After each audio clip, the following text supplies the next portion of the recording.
Yo, Thought Warriors. What is up? Our learning is on. It is I, Lathan Jr. And it's me, Rachel Lindsay. Rachel, I want to ask your opinion of something. All right. I'd be more than happy to give it. Trey put this part back. I noted that when you were at the house, I think you had the part. Mm-hmm. I think, but you've been wearing the hat so much. In my mind, I was like, has it always been there? I don't know. We don't get to see your head anymore. What's the point of the part if you're always wearing the hat? You know what this is right here? Let me tell you what this is right here. So are we okay? I'm sexy, Van. I'm sexy. I'm sexy, Van. I'm sexy. I'm sexy, Van. I'm sexy. I feel good. I'm sexy. I'm sexy, Van. I'm sexy. I'm sexy. I feel sensuous.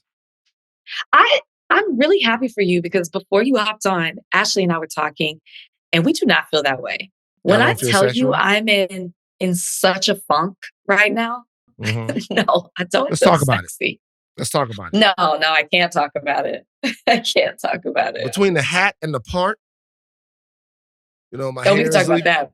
Between the hat right here, So the parts got you feeling some kind of way. Like and subscribe. Like and subscribe. Like and subscribe. Like and subscribe. Come join my tribe. Like and subscribe. Come join my tribe. Like and subscribe. Like and subscribe. Like and subscribe. Rachel, you know what I want to do? You know what I want to do? I want to do. So let me tell you what's really happening right here. You know how I'm like a sucker for products, right?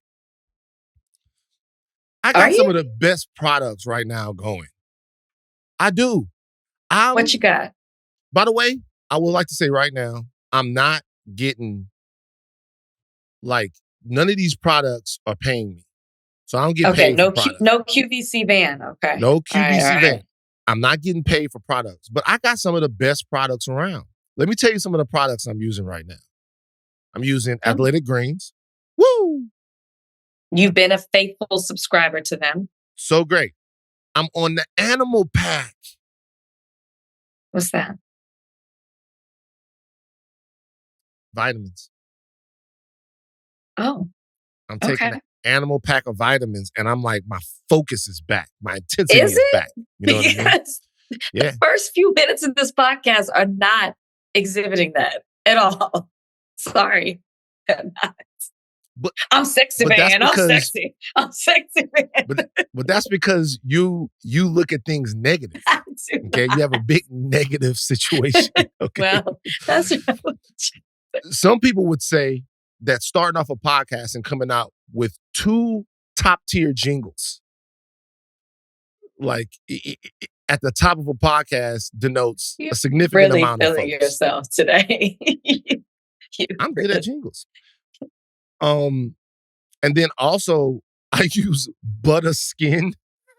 Oh, Dorian. Butter Skin. You talking about Dorian's product? Is the best for your skin. Like when I tell you Butter Skin, see, you know what? A lot of people say that stuff is for Black people, and then when you get it, it's just regular shit.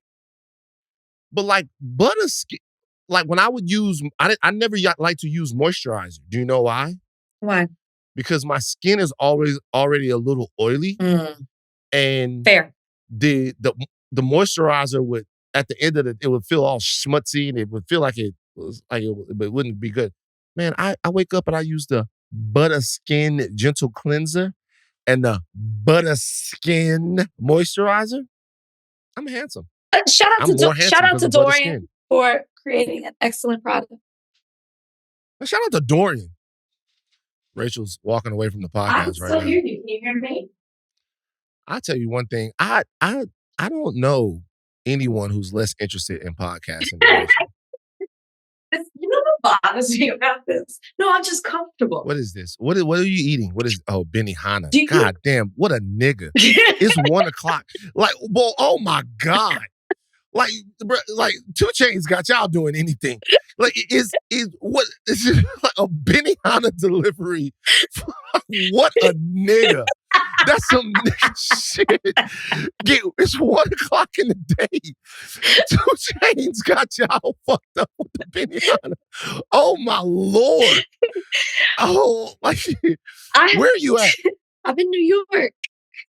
You in New York? Why look like you at somebody grandmama crib? What?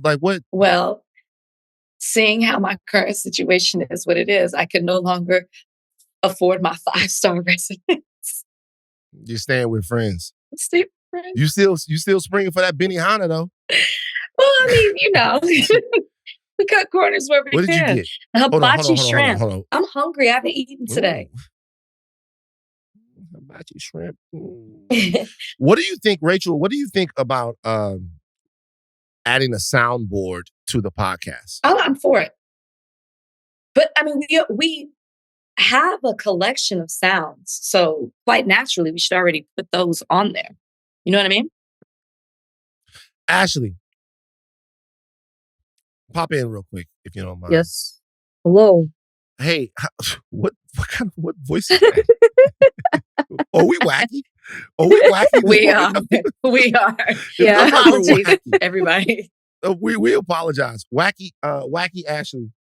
What could I hook my Rodecaster up to the podcast? How would a soundboard work? We could play different sounds. Yeah. It would, just hook it up and then press buttons. I don't know how to work it though. I would have to take a tutorial or something. You know what is hard for me now? What? It's hard for me to learn new technology now. Because you're getting old? Yeah. I was learning how to produce music and I was learning how to use Ableton, and I got to the point to where I could almost do it, but then there's a block. Rachel left her podcast situation again. What are you going to get now? Shut up, man. I'm a bowl, okay? Listen. Hey, you're not about to eat during this podcast. No, man. I'm not. Rachel, I'm prepping. Stop. Listen. Don't even season the food because you're going to eat it. You say these things and then people take them and run with them. I'm very interested in this podcast. I'm also very comfortable with this podcast. Everybody feels like family. Okay. So I feel like I can walk up, move around, prepare food. Okay. This is not a problem. Tell you something right now, guys. And let me tell you something about Rachel. Tell me. No, tell me. No, I was gonna make a comment about you talking about you don't do stuff well. See, the problem is you try to do too many things. I met somebody, not met somebody, I met them before. We were talking about higher learning, and they were like, wait, you do higher learning with Van? And they were like, Van asked me to coach him in quarterbacking. And I was like, quarterbacking, yeah. Please ignore him. I go, are you serious? I know what you're talking about. I said, are you serious? I know what you're talking about. And he was like, yeah. He asked me to help him with quarterbacking. I said, Van is 44 years old. By the way, why are you trying? That guy's. Why are you trying to be trained by one of the best quarterback coaches out there? That guy's a great guy. No, yeah, he's great. Okay. Well, first of all, who are you talking about? Because I asked a couple of people. I'm talking about Quincy. Say the name. Talking about Quincy. Quincy, the quarterback from Rice. Oh, wait. Who is he now? Is he the quarterback from Rice? I asked a couple of people. No, he's not Quincy, from Rice. He's a quarterback on. He's on Twitter though. Yeah, he's on Twitter. Yeah, I reached out to him. I was trying to get a quarterbacks coach. I'm still going to do it. I said, don't pay attention to him. I said, why are you out here trying to be a quarterback? Like, what are we doing, man? What are we doing? What are we doing? You're setting yourself up for failure. Why am I setting myself up for failure? I'm still, every fall, I'm going to start with, you know what? I'm not. Just because I still have zeal. You keep pushing back that dunking date. Let's focus on one thing at a time. I grabbed the rim 2 hands. That don't count. A couple of days ago. Not with the ball. I'm still not quite over it. Still not quite over it. We keep pushing back. Let's focus on one thing. Yeah, it's true. I pushed back the dunking date though because I legitimately hurt my foot. And I hurt my foot because I was training too hard to try to dunk. This is the first time we heard it's of not, this. No, it's true. But you know what it is? What? It's not the jumping. It's the landing. Mm-hmm. When big, I'm down to 268. Ooh. But when I land, daddy, you know what's funny? Is when I was, I'd say like 19, Mhm. I was easily dunking. I believe it. Easily dunking at 270. I believe it. And at 230, 235, where I got, I was way above the rim. But now, it's not there anymore. Age is weird. I need you. Why do they take it away? Why do they take it away? I feel like we're in our prime. Why does it have to get taken away? I feel like we're in our prime. I will say I'm feeling better than I have in a while. Like, I feel like we're this age, we're in a good age. I need you to confirm something though. Weird. We're so all over the place right now. 6 years younger than me. I know. Like you like, I know. I need you to. Ain't no we, nigga. I need you to confirm something because I've gotten a lot of messages about this. Please confirm to the people that you, in fact, did not call the paparazzi on Brian. I have had people question. What? People think that you called the paparazzi on Brian when he was moving out of my house. Please confirm that you did not do that. Let me tell you something. This is insulting. I was insulted that you asked. Okay? Like, this is insulting. Okay? The reason why it's insulting is for two reasons. And we can have a mini family meeting. Okay, let's have a family meeting. Brian was moving out of the house. Rachel asked Khalik and I to come over. All right.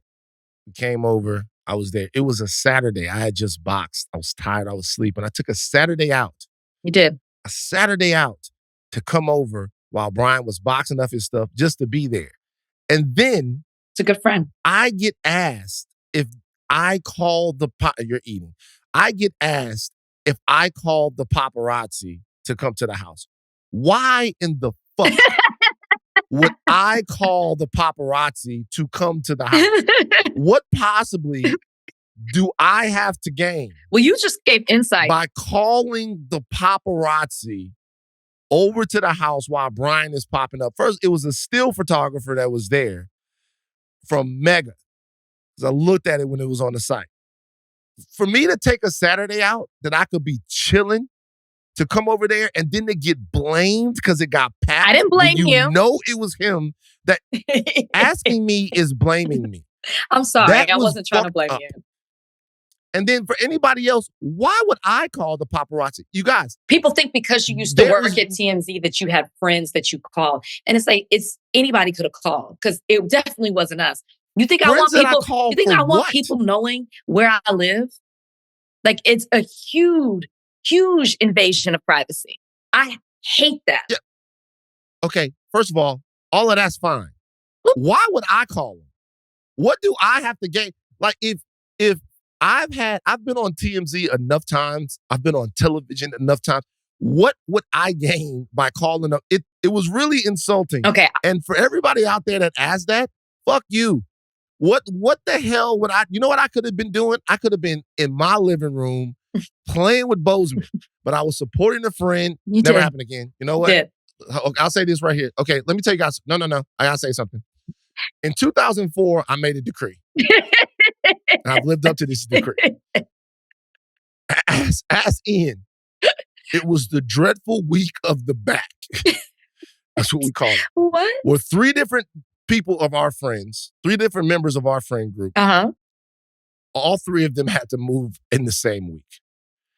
We moved on a Monday, we moved on a Thursday, and then we moved on a Saturday. And I said, I'll never help anybody move ever again. After the week of the back. Gino was like, my back. I said, I'll never help. This is the last time in life I'll ever help anyone move ever. I'll pay for your movers before I help you move. Noted. Right? I will never, ever, ever, ever in life take a Saturday out for moral and emotional support for anybody ever. Any other day of the week is fine. Saturday is out. Okay. I need my Saturdays for me to be fucking accused. You were only there for 3 hours. But this is what I'm saying. Nigga, what? It was 3 hours. Oh. You act like you were there all day. Oh. I didn't take your whole Saturday. Only there for 3 hours. First of all, we watched the basketball game. It was. We watched the basketball game. I went to sleep. I did get to hang out with my friends Copper and Brownie. Like they love you. Copper. It was funny because there's somebody else they don't love. every time he shot, that was funny. I'm like, that's kind of embarrassing.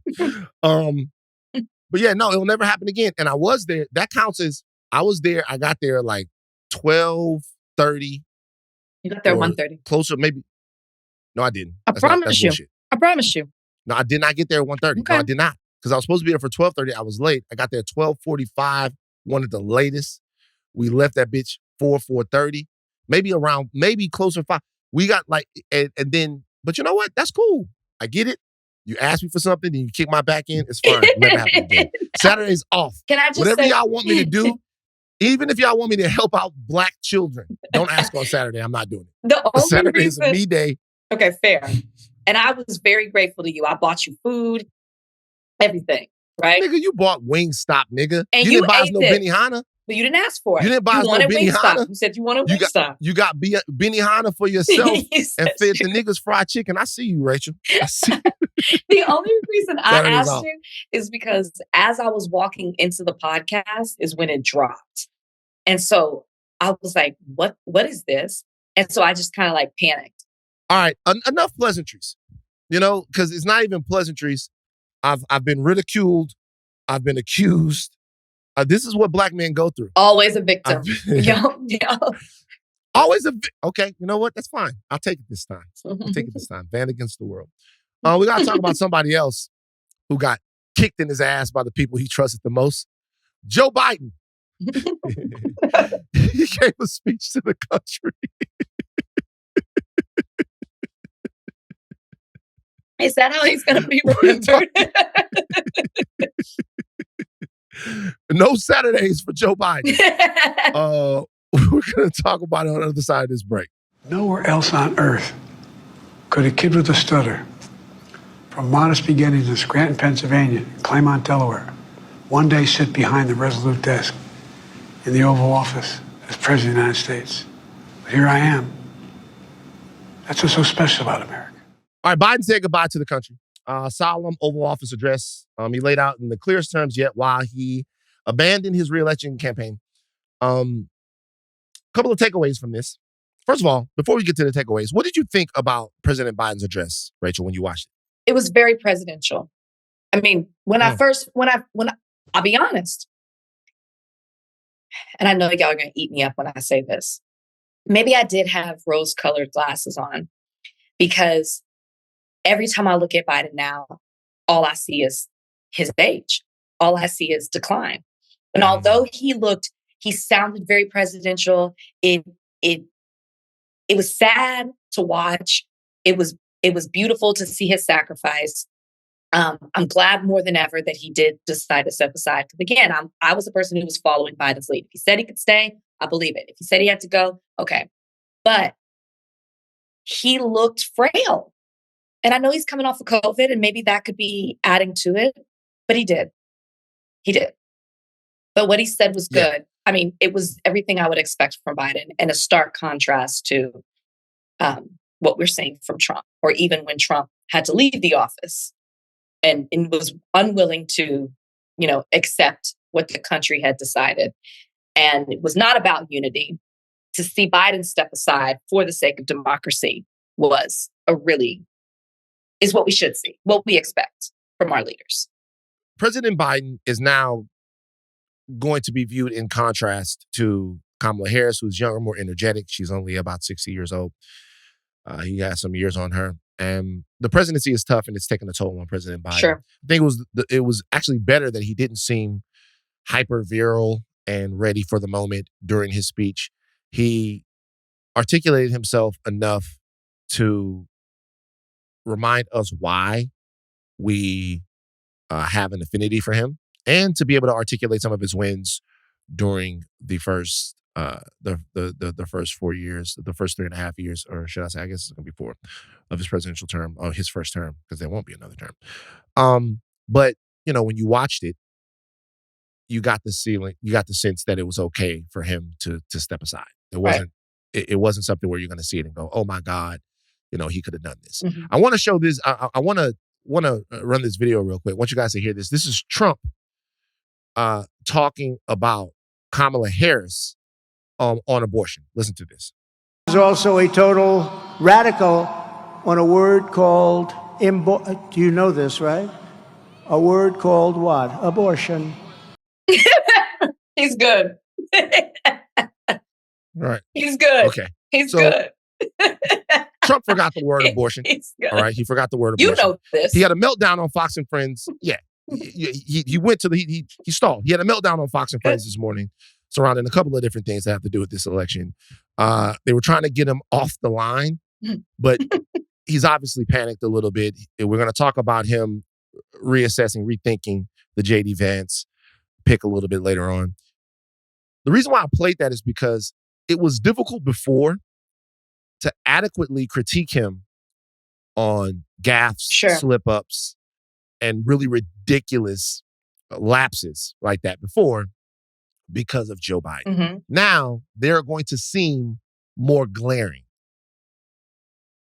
They're going to seem more glaring. It's something that you can actually criticize the president for. And I think now that Biden is off of the ticket, you'll see people in contrast to Kamala Harris and her energy and her ability to articulate herself, look at Donald Trump and go, he doesn't seem as virile or as energetic or as electable as he once did. Rachel, what do you think about that? Yeah, timing is a wild thing because I think the timing is perfect when Biden actually decided to step aside, as opposed to him doing it, earlier this year, or maybe even last year, maybe even at the start of him being the president, saying he was only going to be one term. Because it really does. We've been giving the Republican Party credit for being a little bit more having it together than the Democrats. But the more I think about it, the timing of the announcement of him stepping aside, and now we know that Kamala Harris is the nominee, they're panicked. They're scrambling. I love that it was done after the Republican National Convention because they've already solidified J.D. Vance and they have their stuff set. And then here the Democrats are restructuring and they're seeing the excitement. They're seeing the electricity behind it all. And I do hope, as we'll talk about Kamala, I hope that it continues. I hope that this isn't just a moment. I want it to continue all the way through November and, into her presidency. But it's interesting that now they don't know what to do. They don't know how to respond. We're seeing all these reports come out about he's scared to debate her. He's really putting on a front, but he's actually concerned now. He's seeing the polling numbers. Things are switching. He's questioning, as you just mentioned, picking J.D. Vance. It's interesting to see the fallout of it all. Yeah. I mean, they were running against a candidate they thought was sort of frail. Right. And now they can't do that. Right. Now, in his speech, President Biden did still talk about what he has to do as president. He's seeking to make the case for a legacy of sweeping domestic legislation and the renewal of alliances abroad. He said he'd work to end the war in Gaza and bring the hostages home and try to bring peace and security to the Middle East and end this war. Good luck with that. Netanyahu was just speaking to Congress, and they gave a bipartisan round of applause to a war criminal, and to me, a fascist. He's going to continue to work to lower costs for families and defend personal freedoms, keep calling out hate and extremism, and push to end gun violence. He also said he would work to continue to work on his initiative to end cancer as we know it and push for Supreme Court reforms. Obviously, we want cancer gone, and the Supreme Court definitely needs reform. So it seems like he still wanted to let Americans know that he is on the job as we speak right now. Do you think Joe Biden is running the country right now? Do I think he's running the country? Yeah. Yeah. Okay. Yeah. I mean, I absolutely do. I mean, I said last podcast that I think they should let him finish it out. As we're starting to see, his press secretary was on The View, and she was saying he's done more in these 4 years than any modern day president. He's done a lot. He should be allowed to continue. Do I think he'll get to be able to do all these things? No. But why should we take that away from him? I think he's more than capable of finishing out these last few months. And I've said it before and I'll say it again. I think that There needs to be a separation of Biden and Harris. She needs to focus on her campaign, the issues that she wants to push forward, or carrying on his legacy and finishing out some of the things that he implemented that she agrees with as well. I don't even know why people are talking about him not being able to do it. Do you think that he's not do it? Do you think he's running the country? Probably not. Follow-up question. Are you saying that now, or do you think that's been the case? Well, a couple of things. Number one, in terms of the president running the country is always run by committee. Always. Yeah. That's why you have a bunch of different people in a bunch of different jobs, right? Part of my willingness to support a second term from Joe Biden, despite some of the disappointments that we've talked about ad nauseum here on the podcast, was because of the people that he had around him. There's just a more stable, level-headed government, a more qualified government surrounding Joe Biden than there would be, for Donald Trump. You never know what Trump is going to do. Trump could make the MyPillow guy fucking the commerce secretary. Like, you just don't know who Trump's going to put in there. Like, it's just like Trump's level of cronyism it's dangerous. Cronyism is always dangerous, right? Because you put someone who's unqualified in a position that, has a lot of effect on people's lives. Trump's cronies are wackos. They're crazy people. Like, literally, like some wackadoo. The whole thing.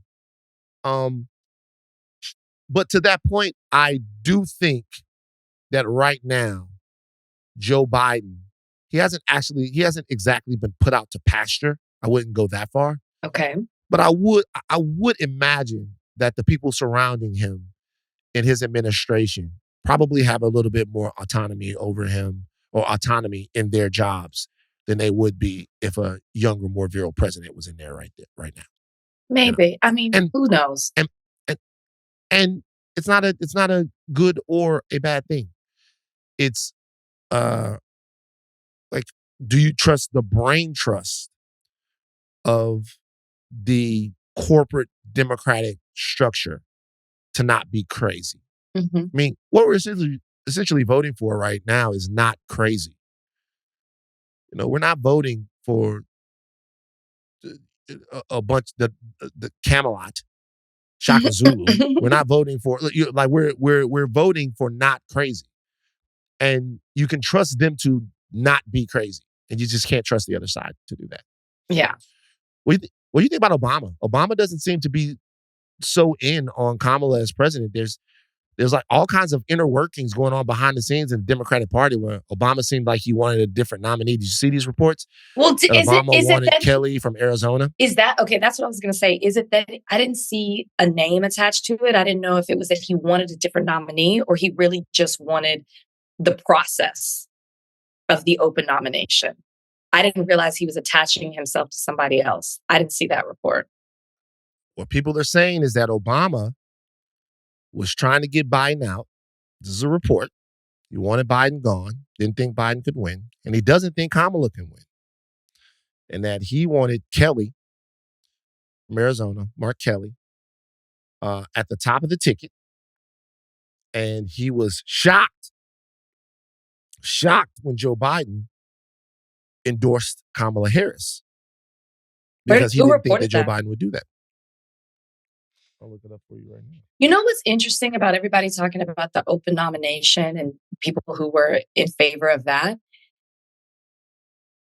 And maybe this is a question. Nobody had really stepped up to say that they were going to be, that they wanted the presidency. It really, people who they thought were backing Kamala Harris. So they say they wanted this open process, but who was going to step up? Do you think that if they had said we're going to do an open nomination, that people would have changed their mind and threw their hat in the ring? Because at the moment, it really was only Kamala Harris. It was in the Post. Watch the Post. The New York Post. Oh. Mm. Yeah. Grain of salt. Look, Obama or anybody else can't stop the train now. Obviously, I think the president is going to do what's best for the country. But Obama or anyone else can't stop the train now. Can't stop the train. Kamala Harris is your nominee. She is going to be the one that is going to be the standard setter for the Democrats in this election. And you'll win or lose with her. And we'll see how much you want to win with her. Obama will be fine. I mean, at this point, she's got the support of enough delegates to secure the nomination. And nobody wants the smoke. Nobody wants to get in the ring with her. But you're right. And so now it's about coalescing around her and making it happen. And look, a lot of the fundraising numbers are good. Some of these poll numbers are really promising. The question is, can the momentum be maintained as the right struggles to look for something to attack her on? They're trying to attack her on being childless. Did you see J.D. Vance? J.D. Vance said that somebody who is childless should not be running the country.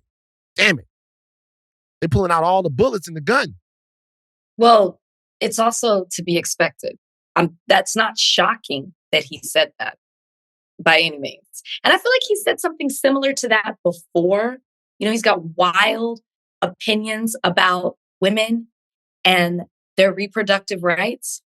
But yeah, they're going to come at Kamala with everything in ways, obviously, that they never would with a man. To be expected. I'm going to tell you something right now.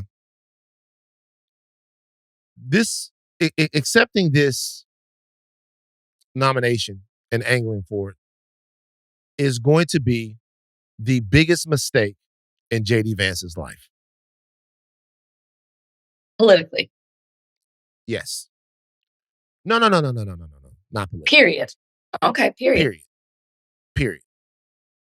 This is going to be the biggest mistake that J.D. Vance has ever made. Because very, very regularly, aligning yourself with Donald Trump is the biggest mistake that one could make. Mike Pence, pariah inside of his own party. Rudy Giuliani, legacy ruined because of this. The list of people that have been, Michael Cohen, jailed, right? For J.D. Vance, two things are going to happen. Number one, he's not ready. I've listened to J.D. Vance at a couple of these rallies.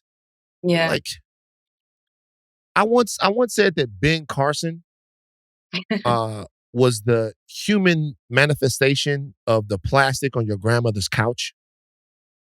Okay. J.D. Vance is somehow less charismatic than that. He is oddly unlikable. Like he was spit out from a MAGA chat GPT program. He's oddly likable. Whatever Trump has, he doesn't. J.D. Vance, he's a really smart guy that's intellectually milquetoast and boring. And says things that, like, you ever been insulted by somebody and you look at them and you like, I know you not talking, nigga. More milquetoast than Mike Pence? Yeah, Mike Pence at least had some danger behind him. You could see Mike Pence being the leader of some sort of shadowy government. Like, Mike Pence looked like evil. Yeah, there was a sinister look about him. You look like you'll fucking give J.D. Vance a wedgie. Like you stuffed J.D. Vance in a fucking locker. Like, I'm serious. It's so true. This is exactly like J.D. Like you, like, nigga, I know you ain't laughing. What? The big dogs over here talking. I know you not. And it's weird. And he was able to kind of ride the reputation of hillbilly elegy and this meteoric rise to relevance in politics. He was able to ride that into the Senate because there was a little bit of anonymity that went along with a little bit, even though he was trying to increase his profile that went along with being just a junior senator from Ohio. But now he don't seem like he up for it. Like he calling people childless cat ladies because they ain't got no kids. He doesn't want them. It don't seem like it matter coming from him. Like we don't fuck with you. Like we don't give a fuck what you say. He just doesn't have it. He doesn't. And I think the other troubling thing is what he's subjecting his wife and kids to. You are a part of a party that has a lot of racist people. And maybe not, maybe that's the minority, but they're definitely the loud voices that you see and like that are coming after his wife, coming after his kids. And the fact that I can't imagine being married to somebody and you wanting to affiliate with a party that views me as less than, that has no respect for us, has no respect for our unity, our marriage, has no respect for our children and their life. And yet you want me to stand up and address these people when these people look at me like I am disgusting. To me, that alone shows the kind of person that JD Vance. Anything that gets him to the top, anything that he can achieve power. I mean, he's completely flipped his stance. We talked about this. He was a never Trumper. Now this is where he is. He needed Trump's backing to win the Senate. And now he'll do whatever it takes. He's basically sold his soul. Do whatever it takes in the name of Trump, even if it means sacrificing his family to do it. That is the disturbing thing to me. The concern amongst MAGA world is that they thought they had the election in the bag and that the selection of JD Vance was meant to pad their lead rather than to be a strategic one that addressed any real areas of weakness in their candidacy. It was going to be about delivering Ohio or wherever else and really sticking it to the lips. Now it's different. Now you don't know who JD Vance is going to be debating against. And it doesn't seem like some of these people, he's up for the job. I mean, Kamala's looking at, we talked about it, Rory Cooper, Mark Kelly, Josh Shapiro, all of these different people are in her wheelhouse in terms of who she might go with. And it seems like right now they could go up there and just tread water and come out looking better than him. He seems to be a net negative. He's laughing at his own jokes. He's offending large portions of the electorate. You know, you have to believe out there that there are some Republican center-right leaning women who don't have kids, who also may not be able to have biological children. Because remember, Kamala Harris has kids. She doesn't have biological kids. And we don't know what her story is and why she doesn't. And to assume all of these things, it's inhumane. It's so misogynist, so sexist, so wackadoo that it seems like it's an overreach from somebody who is playing a character rather than being who he probably really is, which is your run-of-the-mill, center-right, middle of America Republican. He's probably cut way more from the Mitt Romney cloth than he is from the Steve Bannon cloth. And he's doing MAGA cosplay and it's not working. MAGA cosplay. It's not working. We can see it. Like it's not working. It would be like if Justin Timberlake joined the Temptations. You might be able to hit the steps, but nigga, you ain't Motown. Wow. Like it's a random comparison. You're over Timberlake, huh? You don't fuck with him no more. You used to like him the most, I bet. I was an NSYNC fan. No, but that's exactly what it is. It's just we knew they were gonna pick JD Vance, but it worked with it when it was with Biden. It worked more for Biden, but now all it's done is amplify Trump's voice and it's really not pulling in any other side, any other people. And we're just getting started with JD Vance. Just getting started. He's having a bad week. What's going on with Black Lives Matter, Rachel? What is going on with Black Lives Matter? There seems to be, I'm confused because now I'm also seeing conflicting things within. Okay. This is Black Lives Matter global network.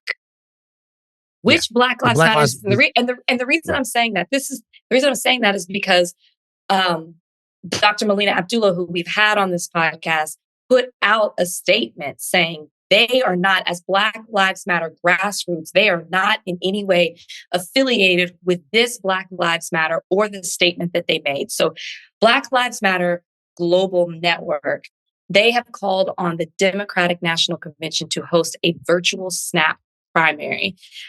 They're demanding that they immediately host an informal primary across the country prior to the convention. Their statement reads, a 24-hour process of talking to party bosses is not democratic, nor is it a process Democrats should be proud of. We do not live in a dictatorship. Delegates are not oligarchs. Installing Kamala Harris as the Democratic nominee and an unknown vice president without any public voting process would make the modern Democratic Party a party of hypocrites. We call on the DNC to create a process that allows for public participation in the nomination process, not just a nomination by party delegates.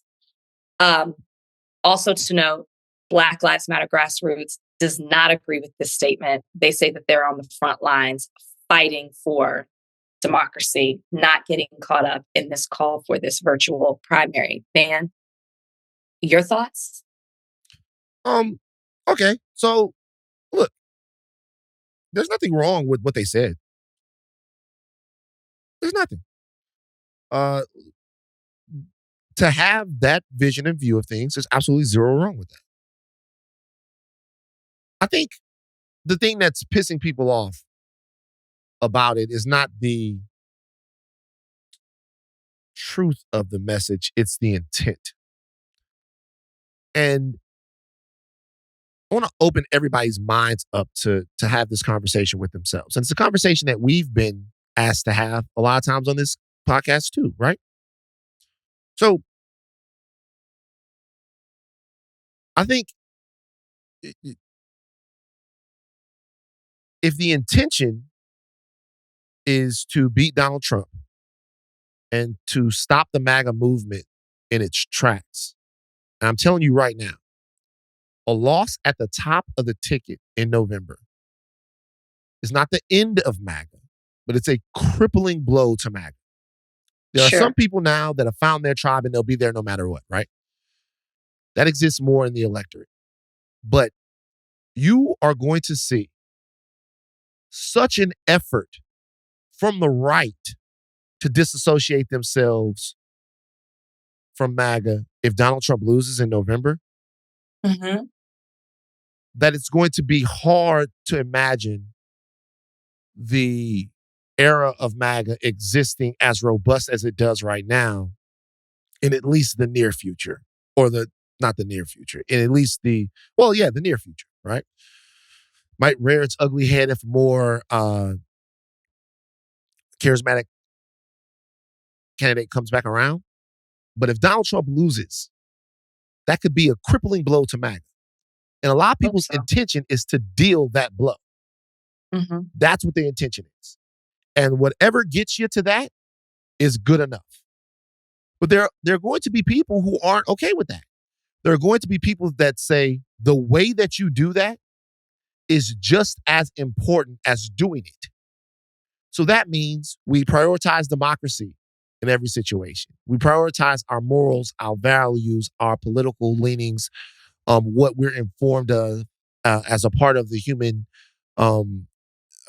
community and the world community.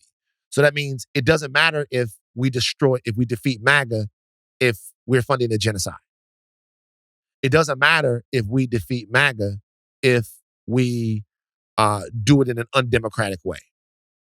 It doesn't matter if we defeat MAGA if the corporate interests of the Democratic Party aren't able to be swept to the side so that we can address the living situation of people, the American worker, universal health care, all of these things that a lot of people are into.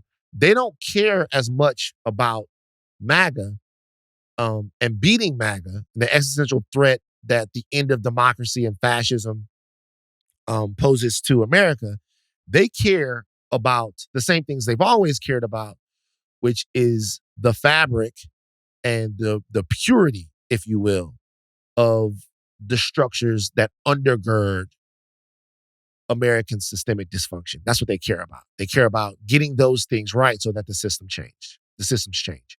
You have to have those people. You have to have those people. But more importantly, and I say this with love, more importantly, it's very clear to understand that nothing will ever be good enough for them. So I'm serious. Nothing will ever be good enough for them, right? So because of that, it's important to have conversations with them so that they can force you to institute incremental change in the way you look at the world and the way you look at politics. But if you're looking for them to ever go, this is the thing where we'll stop fighting, they're fighting for things that can probably never happen. But in their fight, they're going to get the world closer to those things. We'll get closer to abolition if we talk about police violence in the carceral system. We'll get closer to universal health care if we talk about how healthcare is a human right and how the system is forcing Americans into financial ruin. We'll get closer to those things, even if you never get single payer, and even if you never get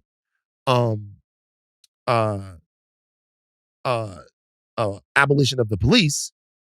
The conversations are still worth it. So it doesn't make any sense to get annoyed with them because you're talking about two different things. So everybody that was mad at Black Lives Matter, there's really no reason to be mad at them because they're never going to be satisfied anyway. I understand what you're saying. And you're right. Like, you make really good points. It's true. I'm not mad at it. I think the frustration comes from with people, and something that I get frustrated by is it feeds a talking point to the other side. And so I'm sure when Black Lives Matter put out this statement, in no way were they thinking we're gonna, the right's gonna pick this up and it's gonna feed into things that they can do to criticize the Democrats or call, you know what I mean? And so I think that that's what's troubling, of maybe you should have worded it in a different way. I'm not saying that they're wrong to express this, but the calling of hypocrites, the saying how, like, we're doing things the wrong way, it just fed into an entire talking point. And it was covered on Fox News, that they were agreeing with Black Lives Matter. And I just hate the look of disruption, I guess, within the party and feeding something to them that they can use against the other side. That's frustrating to see. Not taking away their voice. I understand exactly what you're saying. But I think people's frustration comes from what I just expressed. Well, yeah, I agree. And by the way, that's a win for Black Lives Matter. It's a win for Black Lives Matter if they can get Fox to agree with them. That's a win for them. And when we say Black Lives Matter, we're not talking about the idea of Black Lives Matter. We're not talking about Black Lives Matter grassroots. We're talking about the Black Lives Matter global network, the centralized Black Lives Matter, the same thing.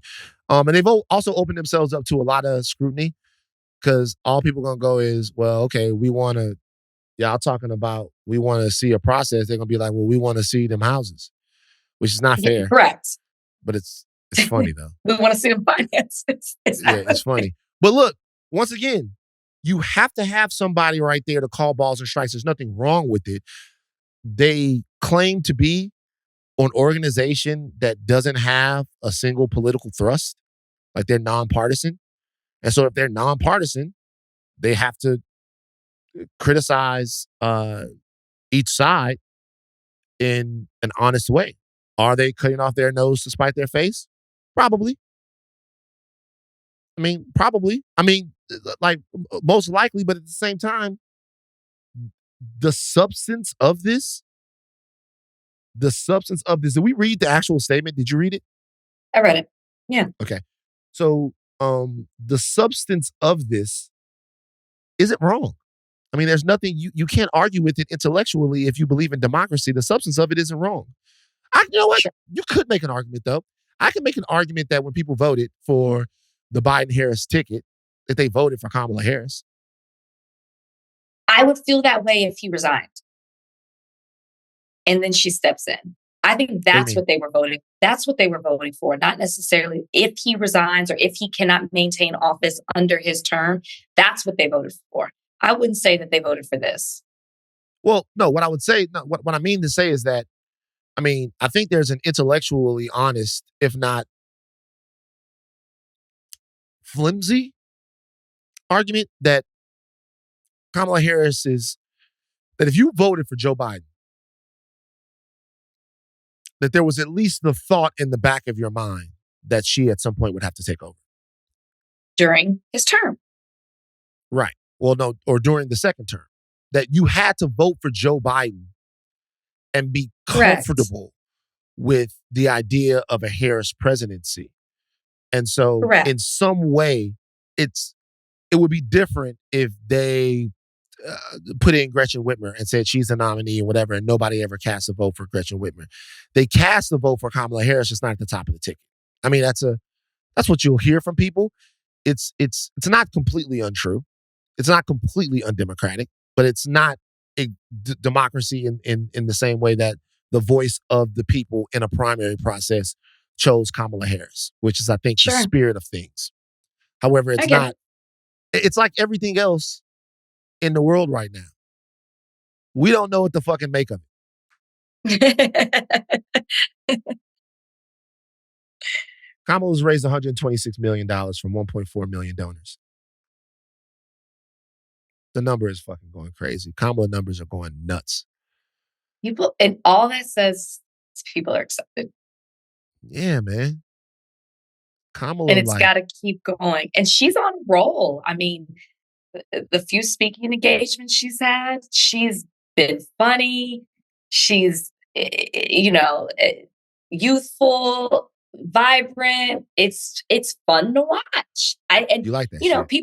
People have been calling on her. I'm really shocked you haven't made the AKA comment yet. But AKA, no? We off that? Okay. I mean, I could talk about it, but the reality is that you already know. Y'all lost. Anyways. What's the most prominent delta in life? I thought Ketanji did she become an honorary delta? We're not talking about that honorary shit, okay? Shout out to all the people that's honorary.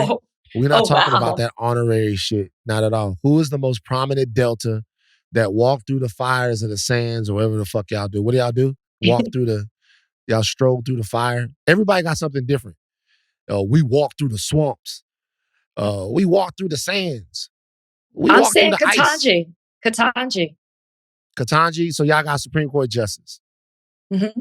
The first black. So one could, yeah.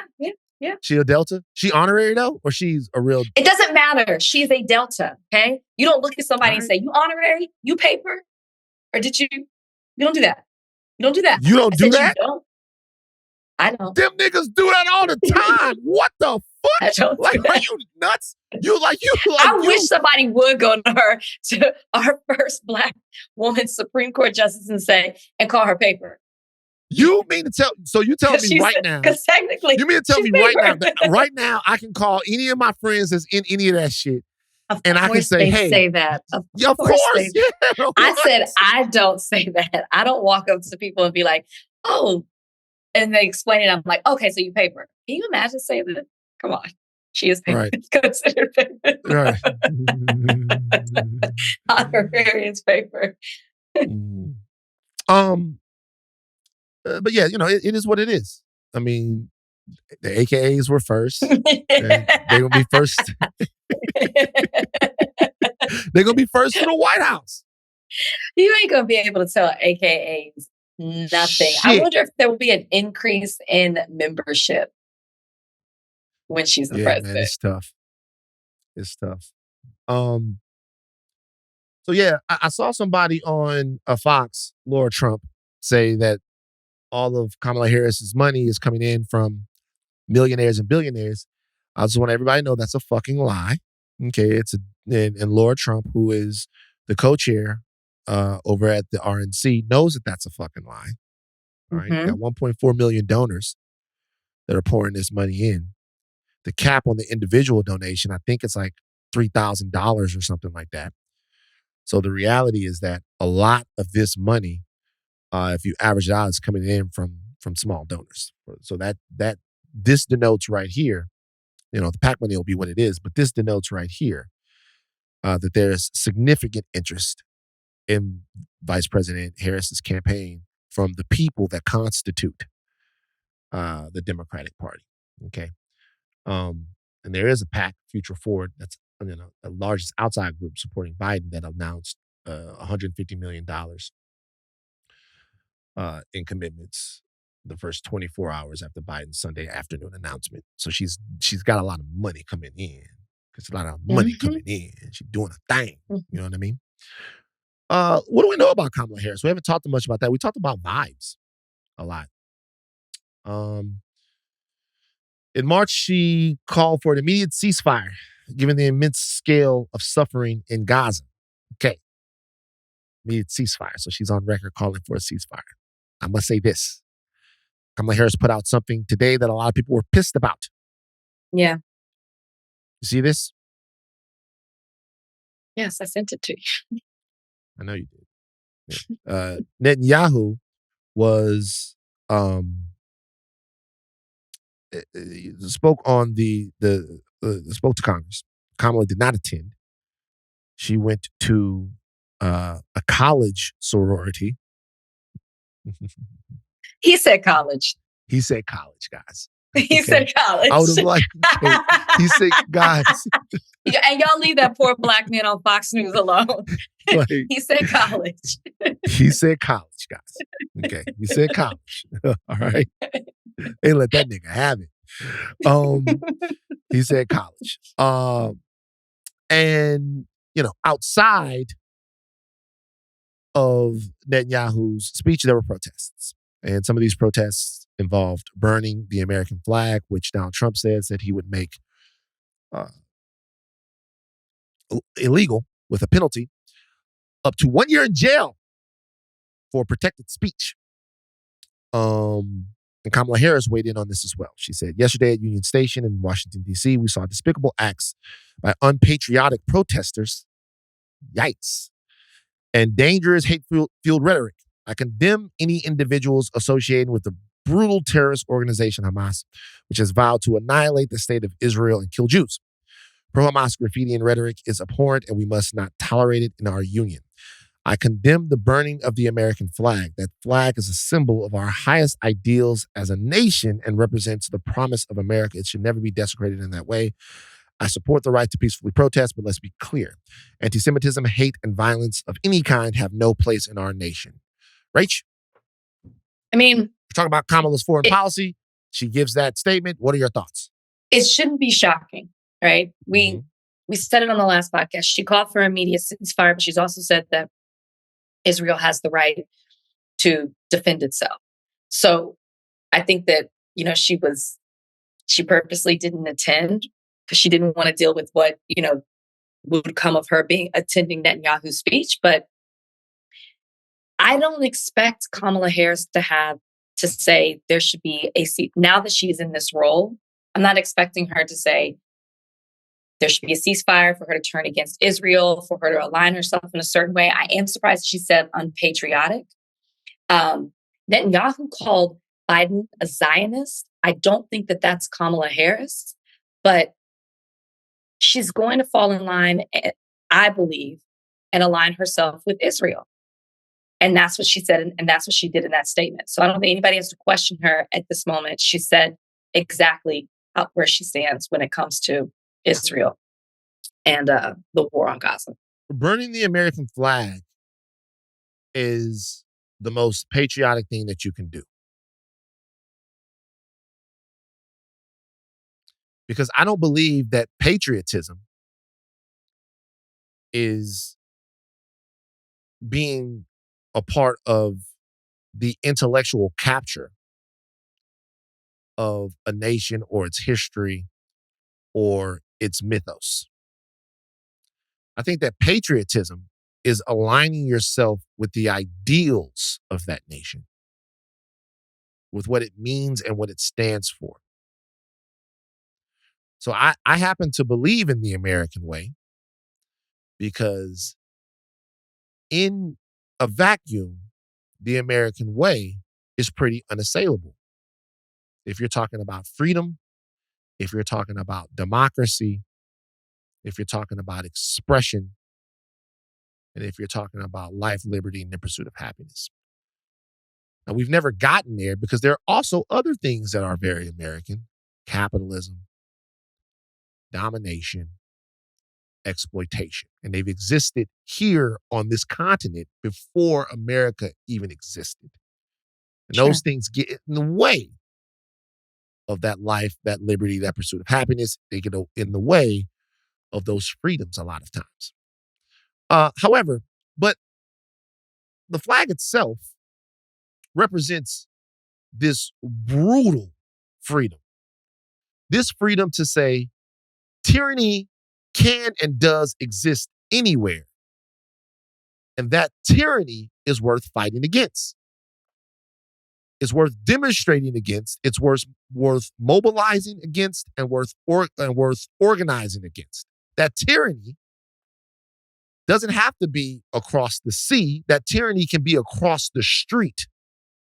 It could be across your yard. And it could be under that flying American flag. And the framers knew that because they established this country as subjects to another country that they felt like didn't have their best interests at heart. And when they did what they did, they were aligning themselves with a set of ideals that they would then use to form this country as imperfectly as they did it. So to me, when you burn the American flag, it's a brutal display of a freedom that can only exist in a society that is brutally aligned with freedom.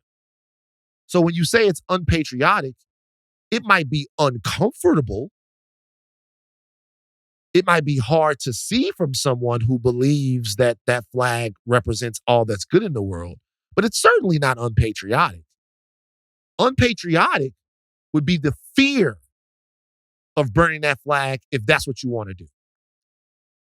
It would be unpatriotic to say, I want to use my freedom of expression, things that are codified directly in the Constitution, but I can't do it for fear of reprisal or for fear of legal ramifications or for fear of the way. That would be unpatriotic because then you're not using the freedom that you have. Protest, when you vote, like when you serve, like, when you get involved in the political system, those are the things that are patriotic to do, not taking your fucking hat off at a baseball game, not singing the national anthem. Those are the things that are patriotic to do. Those are the things that reinforce the ideals of America, not the rituals that anybody could do. I see people wearing flag pins on their lapels and taking people's rights away, shrinking voting rights, taking people's bodily autonomy away. That flag That's don't the mean American nothing. way. I'm just saying. So to me, I disagree with her in that, and I'm fucking with Harris all the way, but I would caution her in being. Look, she's running for president. I understand how the game goes, but use a little nuance here, and we know what's gonna happen, but don't let it happen like right away. Well, that, and don't group everybody in who's protesting as all being the same thing. That's like Netanyahu did it in his speech. I feel like she did it in her statement. You generalize protesting and what they're protesting about. And that's a common mistake made for people who are against, who want a ceasefire, who are fighting for the people of Palestine, who are fighting for humanitarian rights, and you're lumping them in with Hamas or unpatriotic things. And I think that's a common mistake that's made that has to stop. So if she's going to have any type of nuance, I would appreciate that. Can we please stop generalizing the protesters? Yeah, well said. So we'll zip through the rest of these. I mean, obviously her foreign policy, there's more foreign policy on the table than just what's going on in Israel. Gossip and economics. She's been a staunch supporter of the Inflation Reduction Act. Infrastructure investment to accelerate and pivot to clean energy. So-called care economy. This includes expanding access to affordable child care and aid to senior citizens. Housing-related initiatives is something she's always been a big deal in, including in the Senate, including a proposal to give tenants pay more than 30% of their gross income on rent refundable tax credits. She backed tax credits for people making less than $100,000. Highly critical of Donald Trump's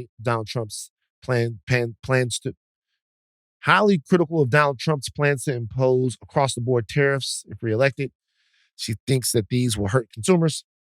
She's a champion of reproductive rights, abortion.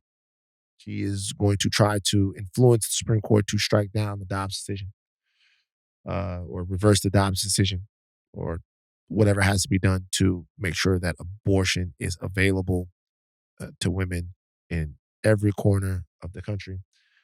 And, some people will like this, some others won't. She's a law and order candidate.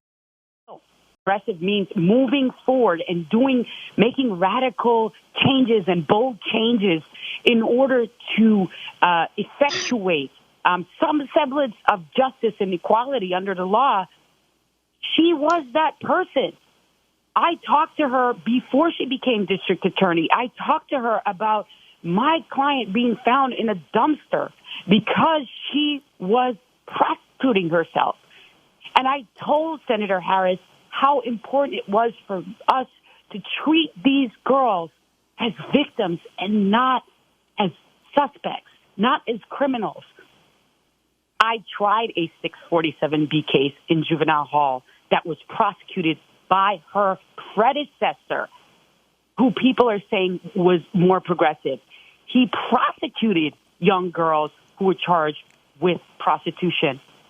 Senator Harris came in and did something progressive and different. She stopped.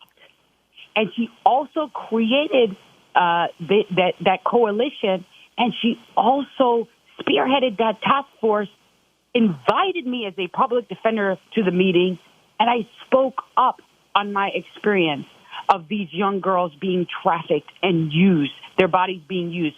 And she stood up and she did something different and progressive.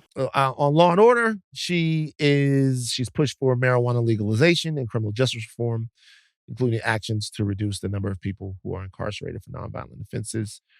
She helped introduce legislation that would have made it easier to prosecute police officers and crack down on police misconduct. She is a fan of the George Floyd Justice and Policing Act. Some people might say that a little bit clashes with her history as a prosecutor, but she has shown consistent evolution on Law and Order. And some will also say that her record as a prosecutor was very progressive. I should look at that like that she was a progressive prosecutor. It depends on how you want to criticize her. Some people are going to say she was the top cop in California locking everybody up. Some people are going to say that she was a pushover for in terms of crime. But I think her record speaks for itself. Immigration, she has backed the bipartisan border security deal that was later torpedoed by Trump. And she's been the border czar during her time in or near the White House. So that's probably going to be a sore thumb for people that that want to attack Biden's border policy. People are probably going to come after her saying that the border is fucked and that she's a part of the reason why. Well, I mean, look, it's something to attack. Look, it's not. I'm not saying that it's a fair thing, but I'm saying that's what they're already saying. Biden's borders are. It went from being Biden's border to being Kamala Harris's border as soon as Biden jumped because she's out the czar. She's the czar, right? So yeah, I'm sure we'll hear a lot more about what she plans to do and how she plans to continue the successes of the Biden administration and maybe plug some of the leaks that they didn't get to really address in the first 4 years. The more we hear from her. And as she expounds upon her platform, we'll talk about it a little bit more. We're going to talk to Philip McHarris about his book, Beyond Policing, in a second. But before we do, we have to talk about a police shooting that happened in Illinois. 36-year-old Sonya Massey was killed July 6th by murderer, alleged murderer, but murderer, Deputy Sean Grayson. She called the police looking for help with a suspected intruder, and she ended up dead. Rachel, did you watch this ridiculously disturbing body cam footage? I watched it. I'll be very honest. I tried not to. I didn't want to. Obviously, we've talked about it so many times in the podcast. I'm tired. I'm tired of having to talk about it. I'm tired of this being a reality. I'm tired of seeing people, period, but people who look like me get gunned down and they can't be safe anywhere, not even in their own homes. But I had to watch it because somebody lost their life in the most tragic way. And if I tried to ignore it like I wanted to, then what is that doing for her, who's no longer with us, who we can't bring back? I have to watch it. I have to see it. I have to talk about it. It is the reality. So all that to say, yes, I did watch the disturbing video, and I watched the aftermath video as well. So I watched the video. The video starts with Massey and his partner. They arrive, or they don't arrive. They're already there. They're asking Sonya Massey for her ID. This is for anyone who didn't watch the video. She's looking for it. She's not sure what the ID is. She called them because she felt like there was an intruder in her home. She had some mental health issues. But it's not apparent to me when I'm watching the video. She's not acting erratic in any way during the part of this that I saw. And there is water boiling on the stove. She is asked to go and turn the water off. When she grabs the pot of water from the stove, one of the officers moves back. And she goes, "What are you moving back for?" And he goes, "Because you got a pot of boiling hot water." And she goes, "Oh, I rebuke you in the name of Jesus." And they draw their weapons on her. Like when I first saw her, I thought that I missed something. They draw their weapons on her. "I rebuke you in the name of Jesus." They draw their weapons, point their weapons at her. She then drops down and begins to say, "I'm sorry.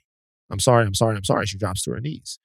She puts the pot up because I don't think she knows whether or not they're going to shoot her. Of course. Water spills out. They do shoot her. She dies. After that, the two officers, I'm not sure of the name of the other officer. Sean Grayson's the one who shot her 3 times in the head. The officers try to convince themselves that they had to do it. They tried to convince themselves that they had to do it.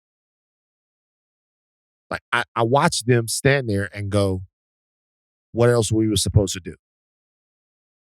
Like, I don't want to take boiling hot water to the face. I watched them in real time confront the fact that they murdered her. There's not remorse. Did they both shoot, or did they both? One guy shot. Okay. There's I'm not only saying that because remorse you keep saying they shown. both murdered her. Right. There's not remorse shown, but it's almost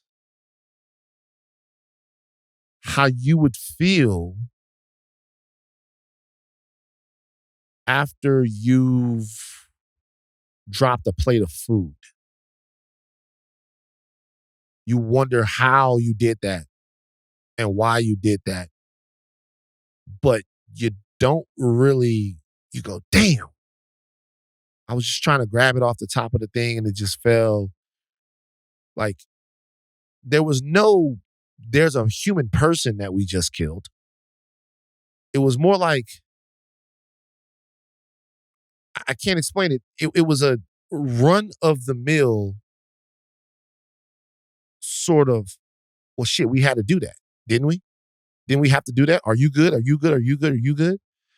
And watching this video is a masterclass at what's wrong with policing, Mm-hmm.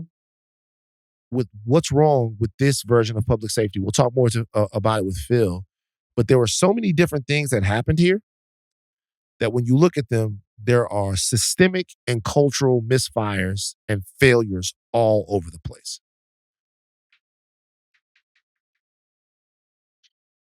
Even the way that they talk about her, you've just murdered her, or allegedly. I don't want to get in trouble, but you shot her 3 times to the head when you clearly know she didn't have a weapon. At best, she had boiling water that she didn't even throw your way. And the way you've just taken life from her, and your response is that she's a fucking crazy bitch.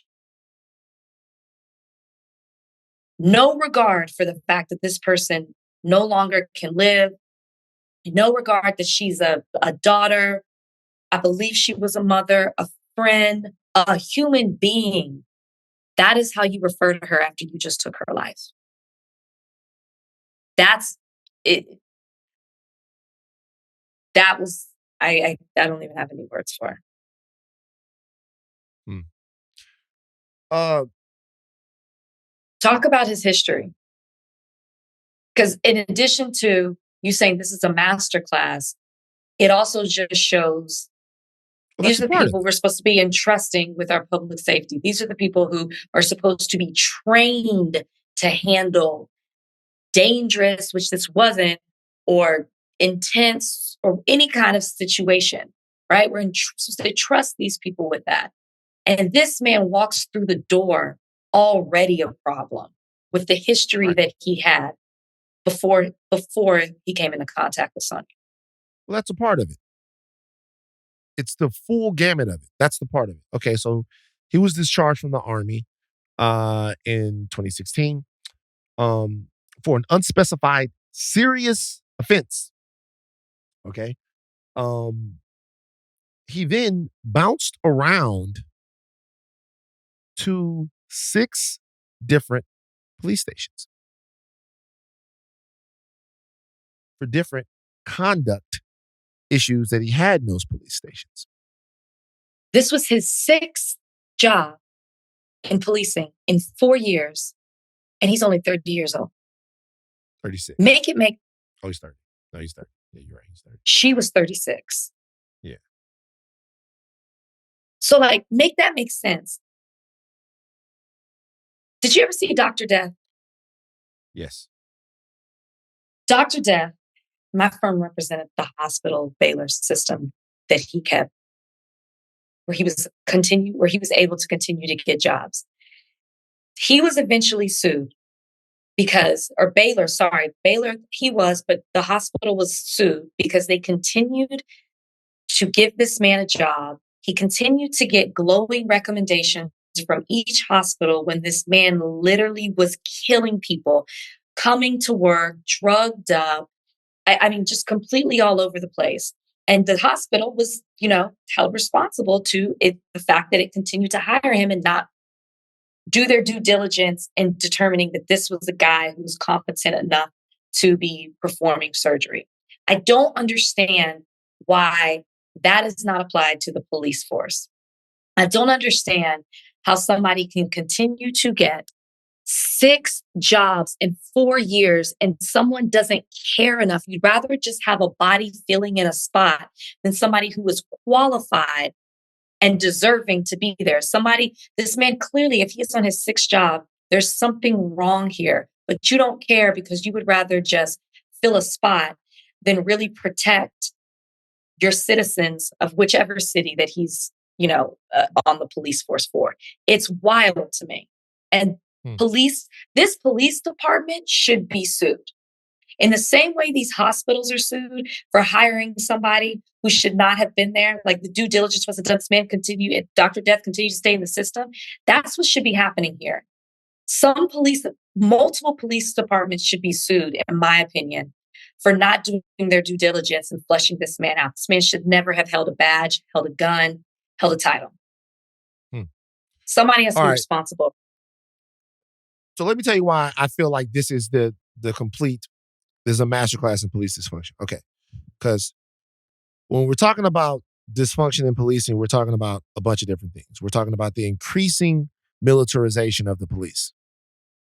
Trigger happy cops. We're talking about a cultural racial disconnect between police and the citizens that they are called in to protect and serve. Okay. We're also talking about police that aren't equipped to deal with people who might be having mental health crises or dealing with other types of issues that the cops can't identify and respond to. We're then talking about cops who, despite having issues in other areas of law enforcement, are recycled and put back out into circulation.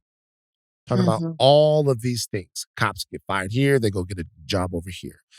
Cops are trigger happy and militarized. Cops have a cultural and racial disconnect from the people that they are protecting and serving. Police aren't equipped to deal with situations that involve someone who might be having a mental health crisis. Okay. All of these things are things that are under the umbrella of what we're talking about when police do what they do, right? Or fail in the ways that they fail, and we see these failures. Also, the overreaction from police and the treating of these people as if these citizens, as if they are suspects or as if they are things, right? Look at all of that in this situation. When they get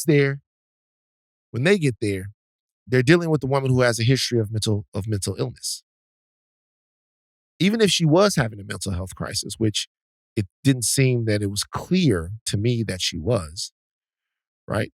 They needed to be trained to be able to say, hey, this might be someone that's dealing with something. Is there another agency we can call and get some help out here with that? Number one, they don't have that because that doesn't exist. Because rather than set up that agency with dollars that are coming into municipalities, you'd rather take that money and buy tanks for the police than buy better ways for them to deal with people. So that doesn't exist. She says, I rebuke you in the name of Jesus. Anyone on this call knows what that means. He took it as a threat because he doesn't know what that means. Because there hasn't been enough immersion culturally, or he's not connected enough to the group of people that he might have to, he has no clue what that means. Yeah. He takes it as a threat. He draws his gun. Like, that's breathtaking. Like, that is a cultural saying. This is like some months ago when Jamie Foxx said, if they kill Jesus, think of what they'll do to you. And we all go, wait a minute. We don't want to be attacked for the way that we talk. Right. Even if you don't understand it, this is why we're defending the fact that he said that, because it's really that you don't know who we are and you don't know how we talk, which is the why you're taking offense. And it does mean something. It does mean something when there is a glitch in communication between people And it can have consequences. Like, she said that they drew their guns on her. So there's a gap in between the cops and Sonya in that situation. I'm not saying that the cops should speak black. I'm just talking about what happened, right? Everyone understands that. So like before, I'm like, whatever.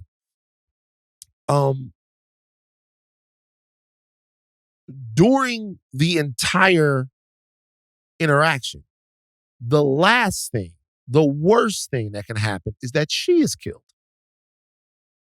Because she is the person that called the police. Right.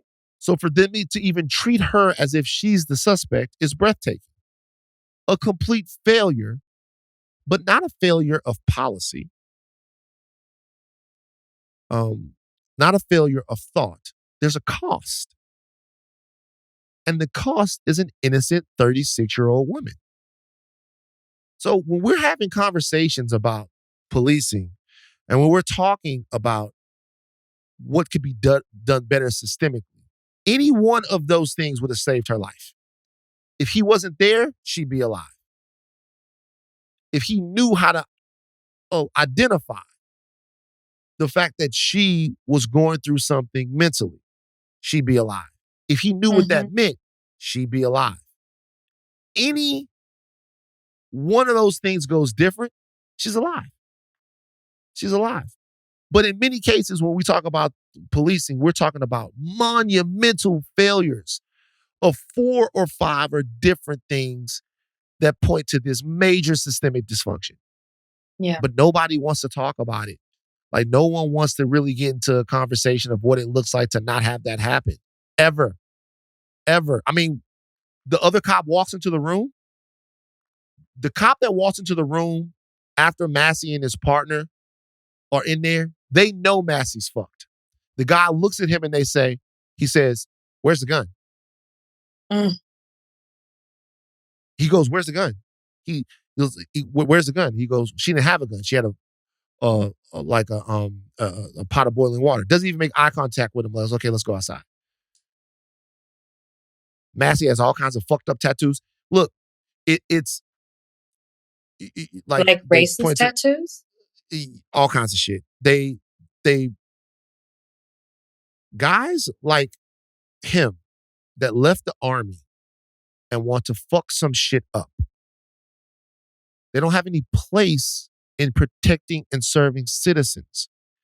If you want people to kill, then what you do is you go join the Wagner Group, you go join Academy or BlackRock, and you go out there and you get paid to go to some foreign land and intervene in their wars where somebody can shoot the fuck back at you. But what I'm telling you is what's happening is you have hyped up killer white boys on the streets that are looking for the same thrill that they didn't get or that they did get while they were in the military, looking for a sense of authority, enacting that onto people that they're supposed to be protecting and caring for, and we're paying the cost for it. And they like those type of guys. They want those type of guys. And rather than they address the system and all the failures of it that led to something like this, we keep lobbing it around like a political football when what it really has to do with is dead Americans. We have Philip coming on next. His book, Beyond Policing, will be out July 30th. We'll see what he has to say. He's much smarter and more articulate than me. Not Rachel, but me. All right. So we have one of the smartest men in the country on right now. His name is Philip McHarris. His new book, Beyond Policing, is out now. 30th. Out on the 30th. Pre-order. But you can pre-order. You can pre-order. That's right. Pre-order Beyond Policing right now. Philip McHarris is joining us right now. Let me tell you guys something about Philip. I've known Philip for a couple of years now, and he's one of the people that has made me smarter on issues of policing, on abolition, on the ideas that undergird the whole philosophy of abolition. And when you call Philip, he picks up the phone. He be on there acting like he knows how to box. He tries to throw his hands. He is a remarkable wealth of knowledge. Yale educated, right? Princeton or Yale? I did my PhD at Yale, and then I did my postdoc at Princeton. Oh my God! Oh my God! Yale and Princeton, daddy. The book is out now, or the book will be out on the 30th. And we wanted to have Phil on, not only to talk about his book, but to talk about the death of Sonya Massey, which, has everyone is talking about it. The very dramatic body cam from Illinois. Sean Grayson, a police officer, executed Sonya Massey in her kitchen. And we thank you for joining us on Higher Learning today, Phil. We want to talk about this particular police shooting from a very specific thrust. In my opinion, and I haven't talked to Rachel about this yet, there are a number of areas where the dysfunction of policing are completely evident in the sequence of events that went into the death of 36-year-old Sonya Massey. Do you see these same obvious flaws in systems that led to her death? I definitely agree there's a number of different systems that led to this, this tragic murder of someone who should still be with us.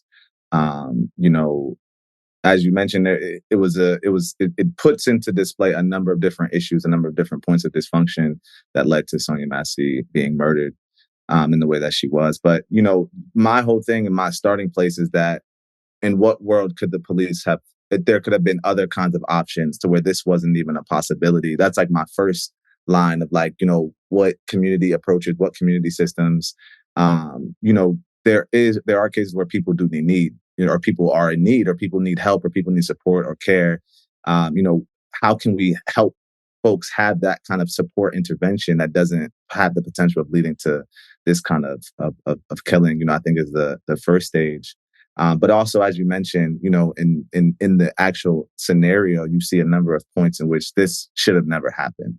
And it shouldn't have happened. And we first need to remove police from these contexts of responding to things to begin with, because we see that the institution, even when people, there's reforms, even when there's different things implemented, this shouldn't even be possible to happen.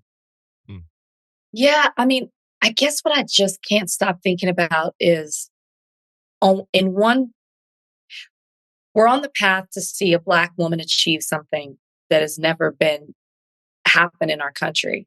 And then we watch videos of what happened to Sonya Massey, and she's not alone. And sadly, it won't be the last time. And I just keep thinking of just like how Black women are viewed in this country. And even with Kamala Harris on the path that she's on, just the vitriol and the hate that is coming her way of what people are saying. And then you have people like this police officer acting on it. I don't even know if I have a question when it comes to that. I feel like that was just on my mind, and that's just something that I wanted to say. But I would imagine that your book, Beyond Policing, addresses some of these things. Can you talk about that? And I guess why you wanted to write this book, and maybe some of the things that you address in your book that relate to situations or tragedies, let's call it what it is, tragedies, like with Sonya Massey. For sure. And just to respond to the first part, I think, that's the irony.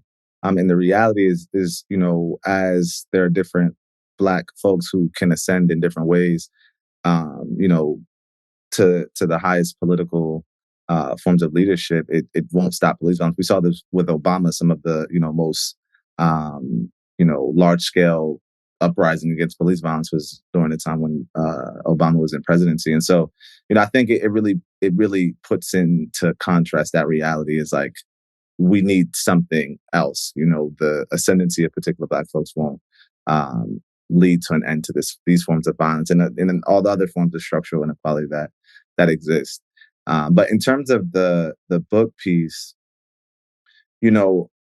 just growing up, I had a lot of negative experiences with police and policing. There were also situations where I needed a safety intervention, where I might have needed support, and where, I usually tried to rely on my community in whatever way that looked like. And so safety and sort of the juxtaposition with like police violence and police harm has always been on my mind from when I was a very young person. One of my first memories is like the police being outside my house and, being there with my family and they're shouting and my dad is in there. And I just remember like, I just see lights when I think about, some of my earliest memories, police lights and police violence and police harm. So, I think all of that, was a part of the early on sort of things that made me want to write this book. But ultimately, as years went on, I started to learn more about the history of policing.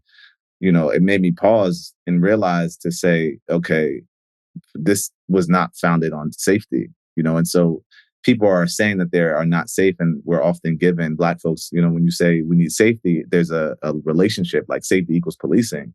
And I started to realize, especially after the murder of Mike Brown, and then subsequent killings, and also the movements that came up in wake of that against police violence, like there's other ways that we can be in relationship with one another. For most of human history, policing hasn't existed, and it doesn't have to exist, and we can have safety interventions. And I know like when people say that, even when I first heard it, like people talking about policing and not being there, people get nervous because they're like, well, I need safety. But I think these cases are key examples of, yes, we do need safety. We can get at the underlying reasons that give rise to issues where people feel unsafe.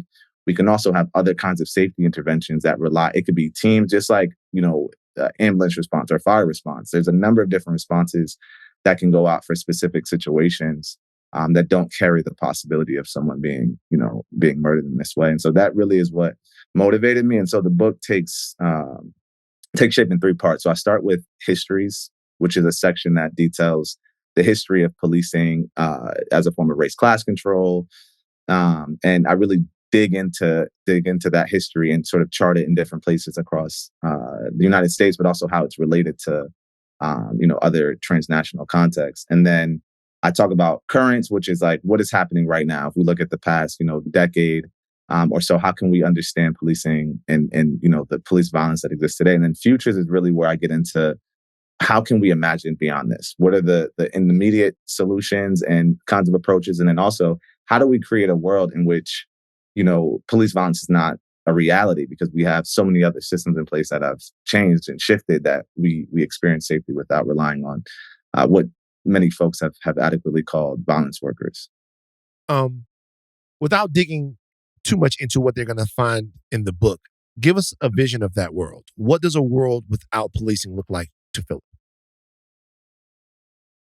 Very good question. And I think it really starts with what does it mean? And to me, when I imagine it, it's a world in where people have the resources that they need to thrive. So that's like one of the most important things. We live in the context of capitalism where, we live in the richest country in the world, but people are homeless. There are people who don't have food.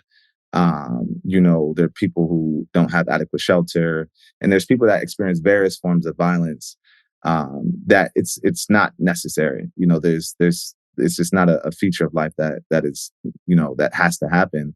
And so a very important part of all of this is like, what does it look like for people to have what they need? And that looks like, guaranteed jobs, guaranteed, things like basic income, universal health care.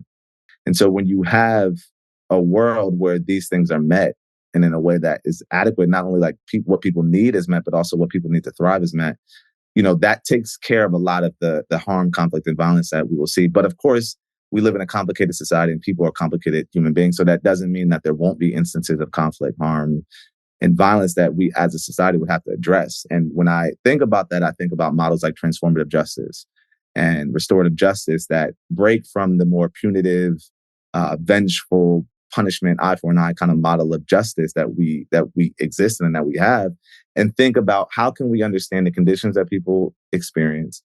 And how can we also situate the things that happen in society and seek to transform it so that it doesn't happen again or makes it far less likely to continue on? Ultimately, policing, the way that we experience policing does not lead to safety. And we see that in just in general, when we look at clearance rates and a number of other metrics, but also when we look at these moments of violence, like the murder of Sonya Massey, it's not only not helping with safety, it's actually creating conditions that are unsafe. Mm.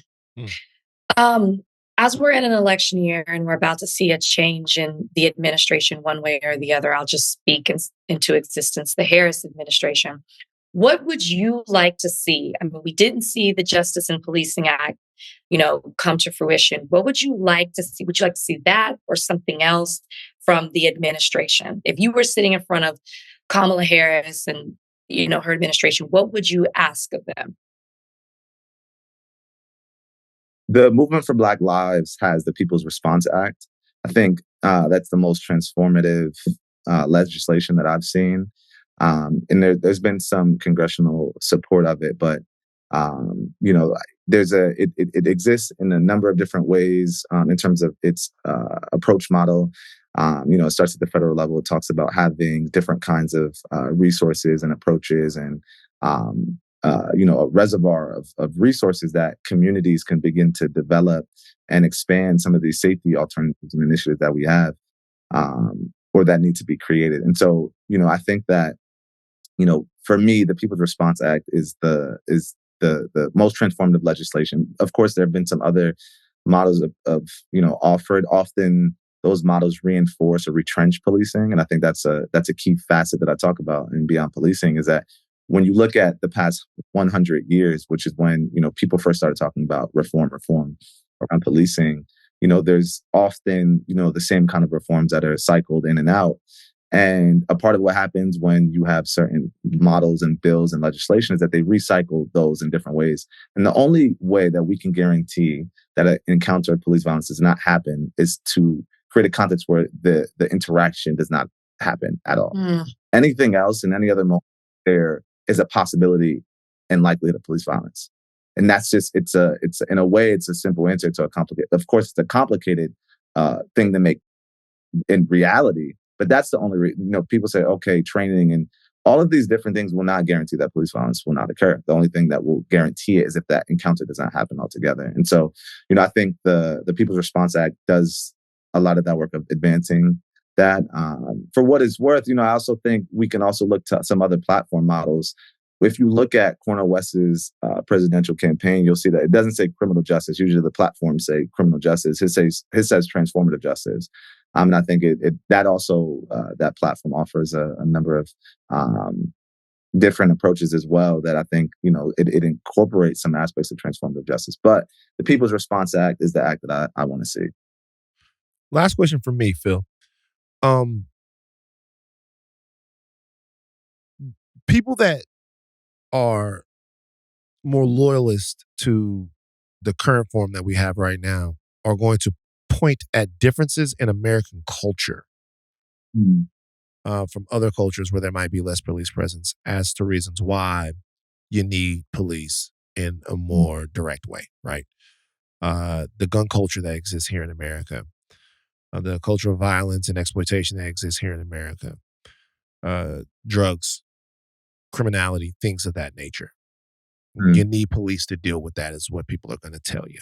You need some form of law enforcement to enforce or reaffirm American safety. When people say that to you, what do you say? It's a good question. And I think it's even though sometimes people ask that question as a way, of a smoking gun kind of thing.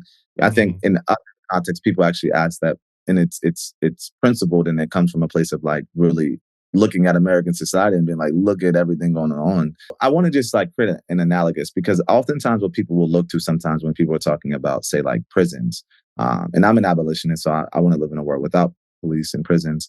But one of the things people often look at is like, look at the Scandinavian models where, when you go there, it looks different. The prisons look different. People are not incarcerated for nearly the same amount of time. And, and Ruth Wilson Gilmore, a geographer and a scholar, talks about this, where she says, well, look at all the other kinds of social safety net, realities that exist in these places. All of the things that are knitted together that create a different kind of reality as it relates to material resources. And, I think that makes me think about, this question as well as like, yeah, right. The culture is different, but we have to start asking deeper questions and different questions. Like, okay, well, what is it about this society that needs to change? And one of the things, I think really that I honestly discovered while I was writing this book is that, when we talk about like moving beyond policing, it's not just about police. It's not like you just remove police and then it's like, all right, now we're good, right? It's like there's so many other aspects. There's so many other institutions, and there's so many other cultural and social realities within the US that create a context in which there is a reliance on policing for particular reasons. And a lot of that has to do with legacies of racial and class inequality, legacies of sexism, legacies of ableism. All of these things cohere to create the world that we live in a lot of ways. So I would say to that question is like, you're exactly right. And that's why, as Ruth Wilson Gilmore also said, it's not about just changing one thing, it's about changing everything. Phil, thank you so much for coming on the show. Tell everybody where they can find you, where they can get the book, all the things. July 30th, all stores, it'll be available in stores widely. You can order it. philipmchharris.com/beyond policing is where you can order it, or if you just Google it. But also, that website has my tour date. So I'll be in a few cities: New York, LA, DC, Baltimore. I'll be in Puerto Rico, Toronto, a number of places. So check it out, philipmchharris.com/beyond policing. And I really, all of these events, I want it to be a conversation that we can dig into these questions and issues, because it is, it's real concerns people have. And, I want to try to, in community, develop real solutions and real responses. Do the police come to your events, or do you ever speak to police departments? I'm just curious. Okay. I don't. Just kidding. Just curious. Thank you, Phil. Thank you, Phil. Buy the book, though. Anybody can buy the book. Whoever wants, Everybody needs to. Everybody I don't needs really to. All right, directly engage with anybody, but people can buy the book and if they want to talk about it in their own police departments, how to that. But all right, man. All right, we're gonna move on. We're gonna see what happens. I mean, the cop is cooked. He'll go to jail. He's been arrested for homicide, but I'm telling you, they need to do something with these departments. It won't bring her back. It won't bring her back. It won't bring her back. But he didn't hire himself.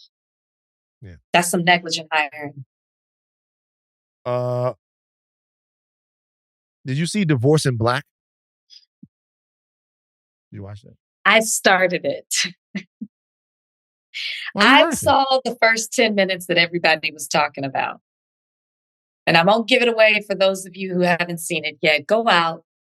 It's on Amazon Prime. Support the movie. It's very dramatic. First 10 minutes, very dramatic. It's a lot. Why? Nothing I've ever seen before in a movie. Okay, spoiler alert. I can't even say it. Spoiler alert. The movie starts out with a funeral, and Megan Good is married to Corey. Is it Hardwick? Hardwick? I don't think it's Hardwick. It's not Hardwick. It's Hardwick. It is with a T. Corey, whatever. It's Corey. Shout out to Corey. Whatever. Cool. Sorry. Yes. But anyways, Megan Good's married to Corey. It's Hardwick. Corey Hardwick. Okay. Megan Good is married to Corey Hardwick. Her dad is the pastor. Her family does not get along with his family. His family's like the bad side of, like they're bad. Her family's good, but then their kids married together. So Megan and Corey married. Corey's brother has died. And Megan Good's dad does the funeral despite them having all this animosity. And the mother gets up, the mother of the deceased gets up and is upset with something that he says and gets so upset that she takes off her wig, she takes off her blazer, she's already in tennis shoes, and she's like, "We're leaving." And then they all get up, and then she goes, "Take the body." And then they grab the casket, and she goes, "No, leave the casket." because Megan Good's family paid for it. She goes, take his body out. And they carry their dead brother's body out of the funeral and into the car. And that's the first 10 minutes. And that's what people can't stop talking about. Okay. Well, okay. So look. So okay. So all right. Cool. I mean, so it's just like nothing. It's so unexpected. Nothing you've ever seen. Even if you've watched other Tyler Perry movies, it's just a lot in the first 10 minutes, and that's what really has people talking. Okay. All right. So I didn't see the movie. Okay. But that happens. All right. Whatever. Okay. People have been shitting on the movie. The movie, I think, right now has 0% on Rotten Tomatoes. No. Let me. No, I didn't even know that was an option. Let me see. The movie has a 0%. It's a 0% on Rotten Tomatoes. It has a 0% on Rotten Tomatoes, 14 reviews. It has a 75% audience score. So that is a big deal. Andrew Lawrence, who is a top critic, says it's easily Tyler Perry's worst film to date. If it wasn't the fact that Mea Culpa was Perry's career-ending ode to awful, Divorce in the Black might have had a chance. It was angering me, the stuff that they were doing. That's from Tony Baker, the comedian.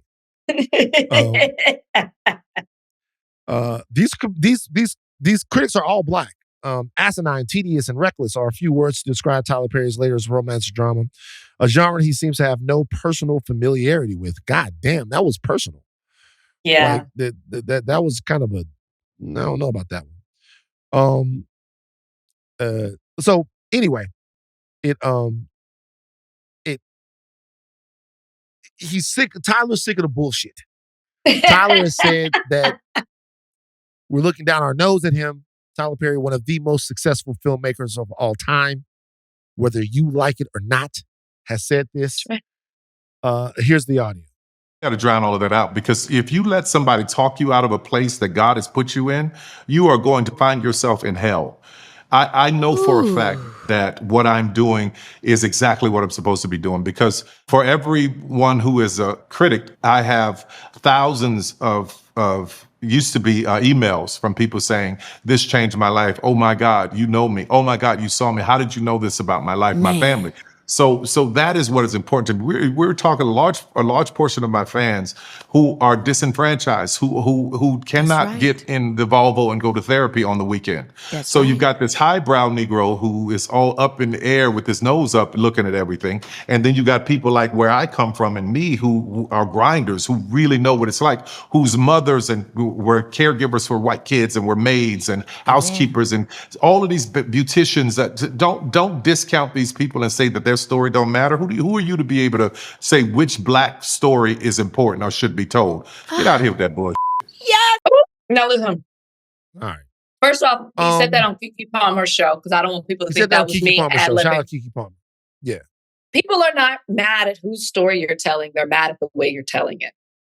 That's what people have an issue with. They don't like how you're telling these stories, not that you're sharing somebody's story. But in Tyler Perry's defense, these are the type of movies that he makes. He always has. Yeah. You either like it or you don't. You're not going to change Tyler. He's not going to stop. He's not going to start doing what you want him to do or making those type of movies. This is who he is. He makes movies that feel like you are watching one of his plays. That's what they feel like. They all feel like this should have been a play. That's his style. There is a huge audience that consumes it. They like it. They look forward to the next one. It resonates with them. Y'all leave Tyler Perry alone. This is what I'm saying. It depends on why you don't like the Tyler Perry movie. If you don't like the Tyler Perry movie because the movie isn't written, directed, and acted in the way that you feel like tells a great story, that's fine. If you don't like the Tyler Perry movie because you in some way feel embarrassed about the content, which is what a lot of people say, hey, I don't like this. Look, this is an embarrassment and blah, blah, blah, blah, blah. And look what Tyler Perry is putting out there. And this is not, then to me, you're one of the highbrow Negroes that he's talking about. The people that go, this shouldn't be representative of Black art. And we have to have insert serious black filmmaker here represent us and all of that. If that's the reason why you're not fucking with it, then you one of these highbrow Negroes. If you're embarrassed by a Tyler Perry movie, then that's who Tyler's talking about. If you're embarrassed by it. If you think the movie fucking sucks, then you think it fucking sucks. You know what I mean? If you think that it sucks, then you think that it sucks. If you think that it's whack, then you think that it's whack. But if you're embarrassed by the movie, there's no reason to be embarrassed by the movie. You shouldn't be embarrassed by it, right? I watch movies. My grandmother at our house, we have hundreds and hundreds and hundreds, maybe thousands of movies there. She'd had so many different videotapes. We had so many different movies, right? There are movies there that we love and we fuck with that other people hate, that other people think are stupid. Movies that I didn't know people didn't like until I got to LA. I didn't know people didn't like Howard the Duck. I didn't know people didn't like that movie. Like, I came out here, I fucking love disturbing. Howard the Duck. Well, I didn't know that Howard the Duck was seen as one of the worst fucking movies ever. Me and Ebony used to spin that shit like crazy. Like, we used to. That is a weird movie. I love Howard the Duck. Like, love it. I did not know that you were supposed to hate that movie, that it was like a legendary flop or all of that. I got out to LA. I'm like, yo, man, Howard the Duck, one of the 10 legendary flops. I'm like, whatever. I didn't know that shit. I didn't know. So we all have them. That's how I feel about Meteor Man. Meteor Man, beloved movie. We fuck with Meteor Man. One of the best. Like, we fuck with Meteor Man. We fuck with Robert Townsend. We fuck with Meteor Man. We fuck with Don Cheadle. We love this. Nobody tell us that we have to hate this movie. You know what I'm saying? But I will say this. You could watch Tyler's movies and be like, this shit sucks. Like, this shit is whack. There's no cultural allegiance to liking a Tyler movie, and there's no cultural allegiance in hating a Tyler Perry movie. You don't have to like it because you black. You don't have to hate it because you black. It's a movie. Watch it. If you enjoy it, fine. There have been many Tyler Perry movies that I've really enjoyed, that I've really had fun with. What's your favorite? The Family That Prays. Easy. Good Love one. that movie. That's a good ass movie. The Family That Prays is a good ass movie. I'm sorry. That's a good one. Right? And some of the other ones I can fuck with. And then there's some of the stuff that comes on TV. And I haven't seen Divorce in the Black, but it doesn't seem like that type of stuff is for me, you know? But and that's you don't have to like it, you don't have to hate it. It's like, whatever. Yeah. I think that sometimes people be trying to like, I hate Tyler Perry. Like, that's a stat. Like, it's you get a stat. You're not one of them Tyler Perry niggas. That's not a stat. You know what I mean? If he makes something good, whatever. Everybody, Tyler's sick of y'all shit though. All right, before we get out of here, Rachel, I want to play something for you. Ashleigh, hit it. This is for you, Rachel. So you came up in the Christian schools and you was doing all that type of shit. The Shadrach, Meshach, Abednego. Hit that. Hit this. Fuck nigga, keep God in your life. Fuck nigga, keep God in your life. Fuck nigga, keep God in your life. Fuck nigga, keep God in your life. Fuck nigga, keep God in your life. Fuck nigga, keep God in your life. Fuck nigga, keep God in your life. Fuck nigga, keep God in your life. Ha! Hey, I'm big stepping on the devil's head. When I can't see, I praise God. I get ahead. Partner got that devil's lettuce. It smell like deviled eggs. She on demon time. Trying to suck tie, I can't feel my legs. All them different drugs. Trying to get the most high. You done lost yourself. You getting further from God. You need a pilgrimage. You need to go do the high. All praise be to God. Nigga, hum do a lot. I prayed for abundance. Now I thumb through a lot. I prayed for a blessing. Now she come through a lot. She trying to box me in till I got something to pop.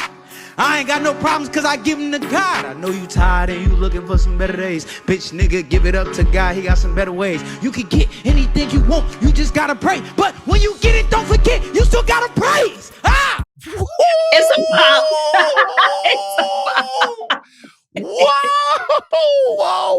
Whoa! It's a pop. But the funniest thing might be the caption that says, Christian rap has evolved. Well, that's from my man. Yo, let me tell you something, man. You should have D1. Let me tell you something right opinion. now. Stunner Man 02, that's from the same guy that came, that's from the maker of Bitch Nigga Eat a Salad. Remember Bitch Nigga Eat a Salad? Is that why he said the devil's lettuce? Bitch Nigga Eat a Salad. Stunner Man 02, same guy, Bitch Nigga Eat a Salad. Let me tell y'all something right now. That's what y'all need. I was just on the phone with D1 a couple of days ago. D1 get with something. That's what y'all need. That's what y'all gonna listen to. Y'all, because they didn't try to make y'all do it the other way. Y'all need to be hit. That's what y'all need. It's the fuck I'm talking about, man. Ashleigh, take us out with that shit. That's what I'm talking about. Rachel, as a Christian, you fucking with it? Where can I am 100%. What was wrong? Tell me what was wrong. The message was there. You're a genius. Bring him on the pod. Bring him on the pod. You're a genius. You're a genius. You saving souls, man. Ashleigh, cut that shit on, man. Take us out. Take us out. Take us out with that shit. Fuck nigga, keep God in your life. Fuck nigga, in your keep life. God in your life. Fuck nigga, in your keep life. God in your life. Fuck nigga, in your keep life. God in your life. Let him have it. In your life. God in your life. Let him have it. Fuck nigga, keep God in your life. Take these caps off, but not Nigga, stop keep learning God and in keep your life. God in your life. I'm big stepping on the devil's head. When I can't see, I praise God. I get ahead. Partner got that devil's lettuce. It smell like deviled eggs. She on demon time. Trying to suck till I can't feel my legs. All them different drugs. Trying to get the most high. You done lost yourself. You getting further from God. You need a pilgrimage. You need